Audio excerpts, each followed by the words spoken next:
Alors, ensuite, ce qu'il va falloir faire, c'est que tu trouves, que tu qualifies et que tu contactes les bonnes personnes.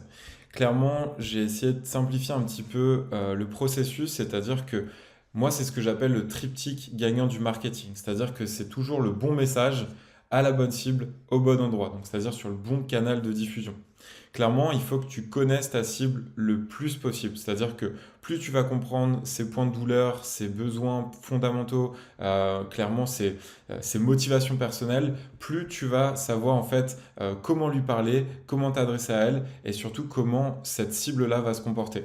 Donc, c'est hyper important de bien connaître sa cible et c'est pour ça que systématiquement il faut travailler sur son personnage. Je pense que tu en as déjà entendu parler. C'est qu'à chaque fois, plus tu vas connaître ta cible, plus tu vas comprendre ses comportements et savoir où se trouve cette cible pour ensuite lui envoyer les bons messages.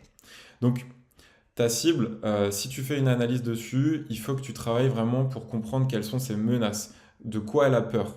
Finalement, quelles sont ses vraies problématiques, ses challenges du moment. Qu'est-ce qui se passe si ces menaces-là deviennent réelles? Derrière, quels problèmes ça va engendrer? Je te donne un exemple. Si demain, je suis propriétaire d'un restaurant et que finalement, ma menace principale, c'est qu'un établissement qui propose le même type de gastronomie ouvre, par exemple, juste à côté de moi, c'est une menace. Et finalement, quand est-ce qu'elle va devenir réelle? C'est à partir du moment où justement cet établissement va prendre forme, va commencer à mettre en place des actions de communication et ça va devenir un vrai problème pour moi lié à de la concurrence. Donc tout ça, il faut que tu le listes justement pour bien comprendre ta cible. Une fois que tu as listé ces menaces et ces problèmes, il va falloir que justement tu notes que tu comprends à chaque fois ces menaces et ces problèmes pour faire preuve en fait d'empathie. Ça va être tout ton discours commercial qui va te permettre de montrer à la personne en face, à ton persona, à ta cible, que tu comprends réellement ses challenges et ses motivations pour vraiment déclencher de l'empathie et faire en sorte de te positionner comme un expert.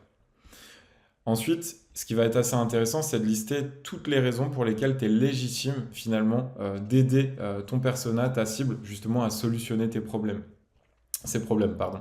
Donc, une fois que tu auras fait ce travail-là, ça sera hyper important en fait de lister justement toutes les raisons qui font que tu es légitime, toi, pour solutionner en fait toutes les menaces et problèmes de cette cible.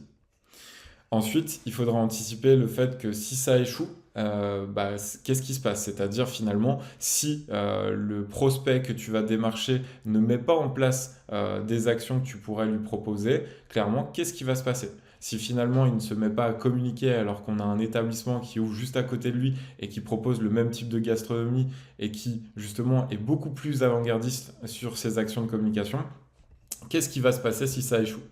Et ensuite, très important, de lister toutes les raisons qui feraient que si ça gagne, quels seront les résultats, les succès et finalement les retombées business. Donc tout ça, ça va te permettre en fait de cartographier justement ton persona et ta cible et d'apprendre à mieux le connaître d'un point de vue finalement émotionnel, motivation profonde, etc. Donc ça, c'est un travail très très important à faire pour mieux connaître ton persona et ta cible. Une fois que tu connais d'une manière beaucoup plus approfondie en fait cette cible, forcément, il va falloir comprendre sur quel canal en fait elle a ses habitudes de consommation de médias, c'est-à-dire où est-ce qu'elle se trouve. Est-ce qu'un restaurateur se trouve sur LinkedIn? Ou alors, est-ce qu'un responsable communication marketing, par exemple d'une startup B2B, va se trouver sur LinkedIn? Voilà, c'est des questions qu'il faut se poser pour vraiment comprendre, en fait, encore une fois, les comportements de son persona, pour savoir où est-ce qu'elle va se trouver et ensuite lui adresser le bon message.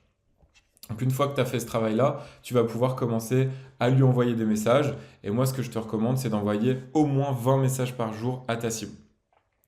L'objectif, ça va être, et c'est comme ça que j'aime l'appeler, de justement faire une approche de demande de feedback.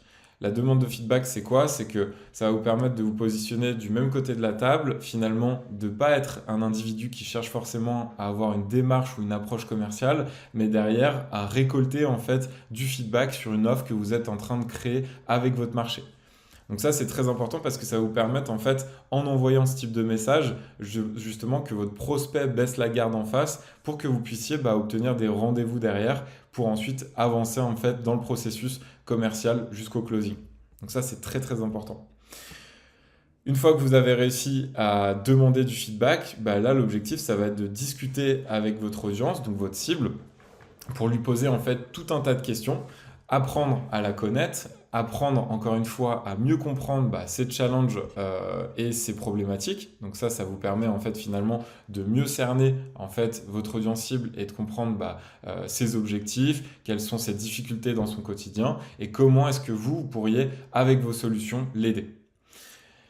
L'idée, et j'aime bien le rappeler, c'est que la vente et le marketing, c'est une histoire de 7 à 12 points de touche. C'est-à-dire que généralement, on va essayer de packager un message où on va tout présenter. C'est-à-dire, bonjour, je m'appelle un tel, voilà, en fait, je suis vidéaste, je fais ça, est-ce qu'on pourra en discuter?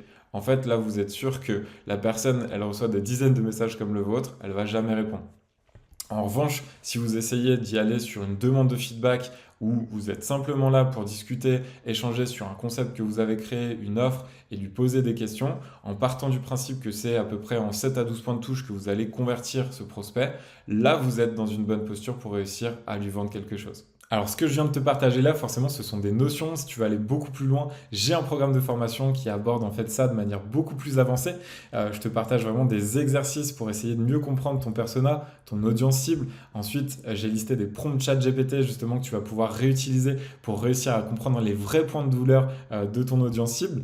Et puis, c'est pareil, je me suis amusé parce que c'est hyper important à recenser tous les messages de prospection en fait que j'ai pu utiliser de mon côté au sein de l'agence qui m'ont permis de décrocher des rendez-vous commerciaux que tu peux réutiliser. Donc, je t'ai mis des templates de messages que tu peux envoyer justement à tes prospects dans tes premières prospections pour réussir justement à décrocher tes rendez-vous découvertes. Donc, si ça t'intéresse, n'hésite pas à prendre un rendez-vous juste en dessous avec une personne de mon équipe pour qu'il t'explique justement quelles sont les modalités. Et moi, je te dis à très vite. Allez, ciao!